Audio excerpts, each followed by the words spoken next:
Welcome back, friends, to the most expensive 1-acre pond build on the internet. Some by choice and some by chance. Our pond goals are quite unique, and this is our story. Fortunately, we didn't have to ship any clay in because we had it all on site, and that's about the only thing we didn't have to ship in. We dug down to mine the clay for a massive dam and position lots of natural habitat and some various artificial habitat that we built from scratch. We strategically added rocks of all sizes, adding the 3-ton granite rock we affectionately call Boulder Island. Every pond needs aeration, if you can afford it, because it balances the ecosystem and keeps the fish healthy and aids in vegetation control. We stocked 100 pounds of forage minnows and shiners before adding perch, smallmouth bass, and walleye to our 23-foot deep pond. The landscaping efforts continued to expand, and we built this massive 100-foot long waterfall to generate moving water to enhance spawning and recruitment success for our walleyes. But every good story needs an antagonist, and here's the leak draining our pond. But this story has a happy ending so far after much trial and error. And we're smarter now because of it and have some wisdom to share and now some fish to catch. It's a lot of work, but so rewarding. Consider subscribing to follow our adventures and learn the highs and lows of pond ownership and see our vision become a reality.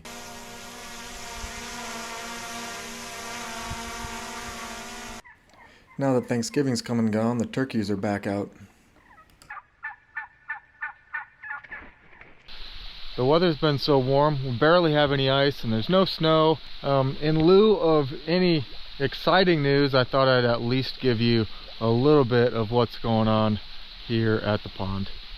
So before we got any ice on the pond just before Christmas, I tooled around with the underwater camera just to get another update. I was able to get a jig out there and play with these little bluegills. And what I've also been reflecting on as I've been watching the underwater camera all around this 1-acre pond is how awesome God is in His creation and His design. I've been trying to play creator in this 1-acre pond, and it's really hard. Things get out of whack really quick. Habitat planning we did, putting stumps and twigs and sticks and building artificial underwater structure. I mean, all of this God just created. This is a cool little weed bed or grass. It's kind of short grass right on the bottom in about 8 feet of water. And I didn't put any of that there, and it's awesome. Here's some of the underwater structure that I built myself. Kind of proud to see some fish hanging out in the structure and habitat that we specifically placed. And for my walleye faithful followers, I was able to catch a couple on camera. They aren't nearly as active in the winter as they are in the summer, but I was pleased to at least see some still. The pond has skimmed iced over. There's maybe an inch of ice on the pond, but nothing strong enough to get out there. We turn the pond pump on every other day or so for about 8 hours to maintain the water level. This will keep a little open spot over here in the shallow area to let all the gases escape. So up here at the head of where the waterfall will be, we did plant a few fir trees up here on the ridge that will fill out over the years. Over here, and some maple trees.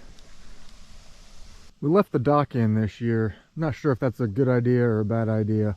I didn't think that the wind would shift around too much in the springtime when the ice goes out. I think we've only got those 2 poles that are sticking in the water. Yeah, just not enough yet.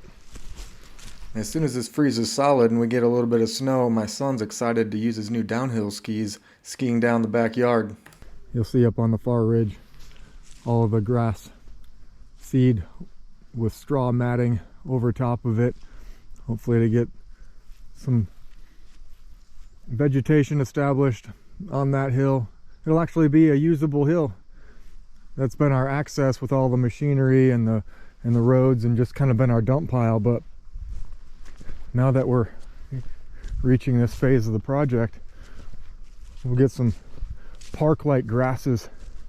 Stash the pontoon right over here. It's about the flattest section access to the whole pond. And then the overflow level, the current pond leak is about 1/2 inch of water loss per day. But we can totally deal with that compared to what we were used to. So I haven't really talked about this much. Jeff built this 3D electric fence. This is nylon tape that's energized, powered by this 6-volt battery, solar powered, keeps it charged, but it doesn't look like much.